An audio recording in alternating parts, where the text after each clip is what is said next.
Lara Grandjean qualifiée pour les Jeux Olympiques de Rio. Une bonne nouvelle pour la nageuse calédonienne qui a dû attendre les repêchages pour savoir si elle allait faire partie du voyage au Brésil. La championne pourra défendre les couleurs de la France sur les 400 mètres 4 nages, les 200 mètres papillon et 200 mètres 4 nages. La réaction de Guy Vélarguet, conseil technique de natation. Alors, la Ligue de natation est très contente d'avoir une nouvelle fois une nageuse sélectionnée aux Jeux Olympiques, puisque Lara avait déjà été retenue pour les Jeux de 2012 à Londres. Donc là, une deuxième participation aux Jeux Olympiques, c'est tout bénéfice pour la Ligue calédonienne de natation. Les critères de sélection étaient très difficiles, beaucoup plus difficiles qu'il y a 4 ans. Donc, je crois que là-dessus, Lara, elle a mérité sa place. Elle a 3 titres de championne de France, à chaque fois assez près des temps qualificatifs. Donc, pour moi, elle avait sa place sur ces Jeux. À 45 ans, Jean-Marc a décidé de relever un défi complètement fou. Nager du Faramédé à Lansvata. 18,6 km avec pour seul horizon l'océan. Pour arriver au bout, il compte sur ses nombreux entraînements en mer, mais aussi sur un gros mental. Mon secret, moi, pour tenir sur une épreuve comme ça aussi longue, c'est me rappeler plein de choses positives, penser à mes enfants, à ma femme, à ma famille, à tous les moments qui ont été super forts pendant la préparation. Comme lui, 39 nageurs se sont préparés en mer pendant de longs mois, dans des conditions parfois difficiles. Du courant à fond, quoi. Courant à fond, c'était... Donc il a déjà fallu apprendre à nager en mer, donc avec tout ce que ça comporte, les bébêtes, le froid, les vagues, parce que c'est quand même très différent de la piscine. En plus des contraintes naturelles, ils vont devoir nager entre 4h30 pour les premiers et 8h pour les derniers, avec pour seule récompense la fierté d'être allés au bout. Ce qu'on va chercher à faire une traversée comme ça, c'est uniquement la satisfaction personnelle d'avoir accompli quelque chose d'un peu hors norme. Il n'y aura pas de classement. C'est simplement le fait d'y avoir participé, d'avoir fait partie de l'aventure, et ça, c'est génial. Avant la grande traversée, les nageurs vont se reposer et garder un œil sur la météo en espérant qu'elle soit clémente.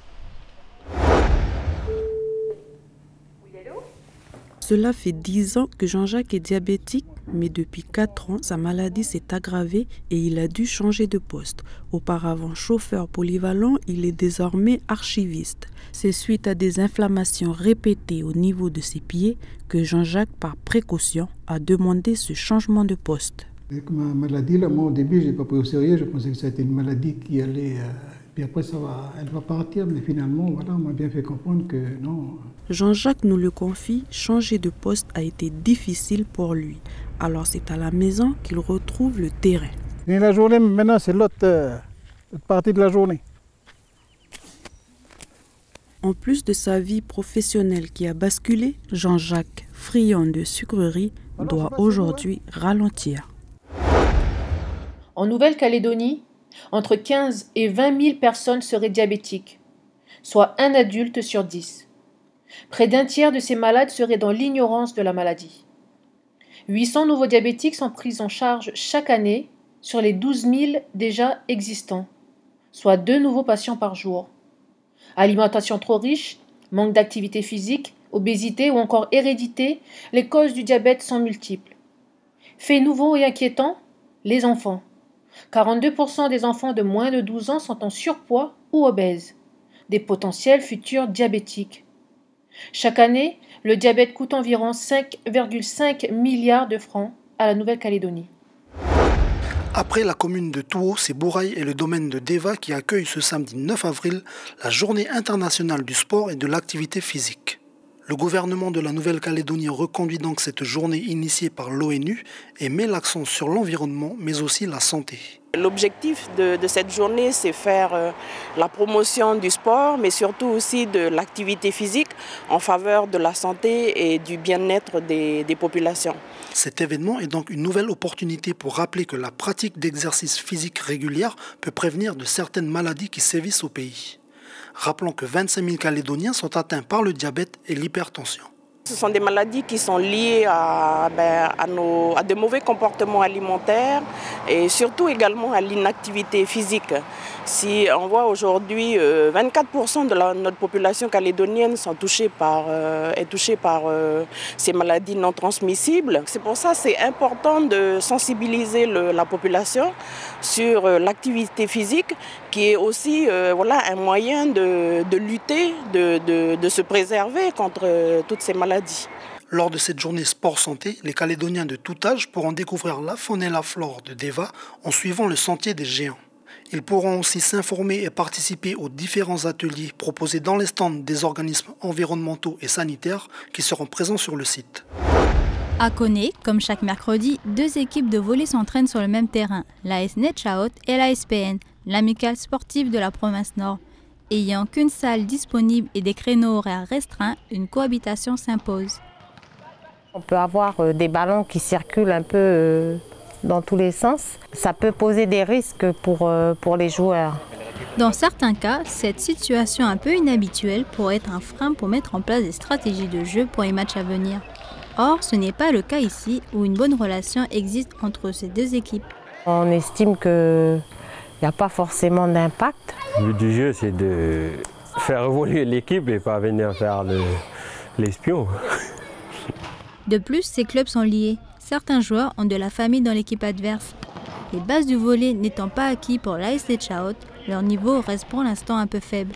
L'ASPN est composée de 2 équipes féminines. Elle souhaite cette année revoir son organisation. On va consolider une seule équipe pour pouvoir améliorer nos résultats. L'objectif, remporter les championnats provinciaux Nord qui débutera ce week-end à la salle polyvalente de Koné. Le samedi 2 avril, le Conseil coutumier de l'air Haute-Mawap a invité les fédérations des femmes de l'air à leur assemblée générale. Celles-ci ont pu faire connaître aux représentants des districts la natte de Bonjour. Cette natte a été sélectionnée par la commission exécutive et confectionnée par les fédérations des femmes de Yingen. Pour accompagner le projet, le Conseil coutumier intègre le projet NAT dans ses tournées annuelles.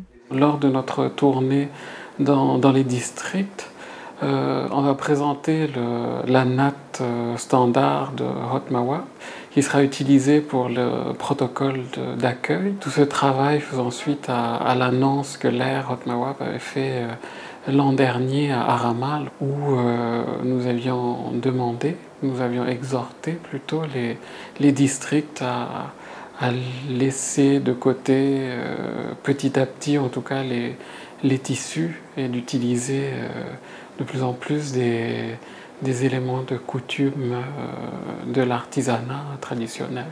Les tournées seront organisées dans les 14 districts de l'air suivant un calendrier établi.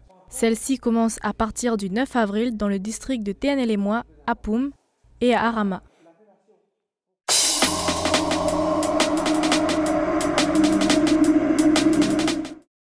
Levé de soleil ce matin à Suva. Le cyclone Zena s'éloigne de Fidji après des inondations meurtrières. C'est Tonga qui est désormais menacé. L'île fait partie des 2 pays les plus à risque en matière de catastrophes naturelles, nous rappelle ce matin le site d'information néo-zélandais stuff.co. En première place, le Vanuatu, où 2 tremblements de terre ont été enregistrés en l'espace de 3 jours. Une bonne nouvelle pour les tortues vertes en Floride et au Mexique. Elles y sont désormais classées en espèces protégées et non plus en voie d'extinction. Un point positif pour les acteurs qui travaillent à la conservation de l'espèce depuis des décennies. Des travaux qui devront servir de modèle dans le Pacifique Sud et Ouest, où les tortues sont toujours très menacées. On termine avec ces images fascinantes qui nous viennent de l'espace. Des images de supernovae, comprenez des explosions d'étoiles.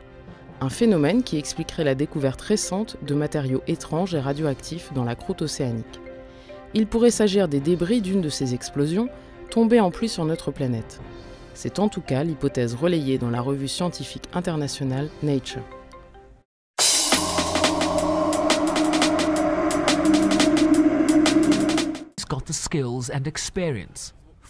Une néo-zélandaise sera candidate à la succession de Ban Ki-moon pour le poste de secrétaire général de l'ONU. Helen Clark, ex-premier ministre de la Nouvelle-Zélande, sera opposée à 7 personnes, dont 3 femmes.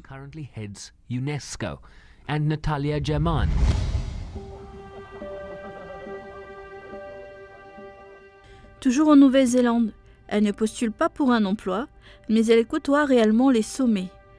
Anna Cochrane a récemment décroché un record du monde pour avoir effectué un numéro de trapèze à plus de 3000 mètres du sol. La jeune femme a réalisé cette performance grâce à une montgolfière à laquelle elle était suspendue.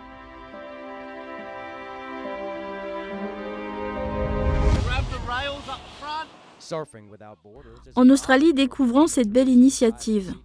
Un programme intitulé Surf sans frontières a été créé.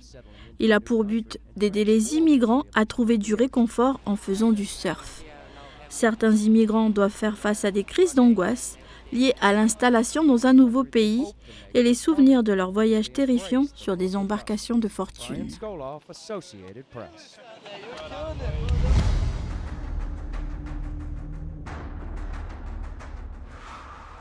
En Australie toujours, un partenariat a été signé entre la compagnie aérienne Qantas et le constructeur de voitures électriques sportives Tesla. Qantas devient officiellement le transporteur de Tesla et les propriétaires de voitures Tesla bénéficieront des bonus de fidélité de la compagnie aérienne. Pour fêter leur collaboration, les deux sociétés ont organisé une course entre un Boeing 737 et une Tesla Model S.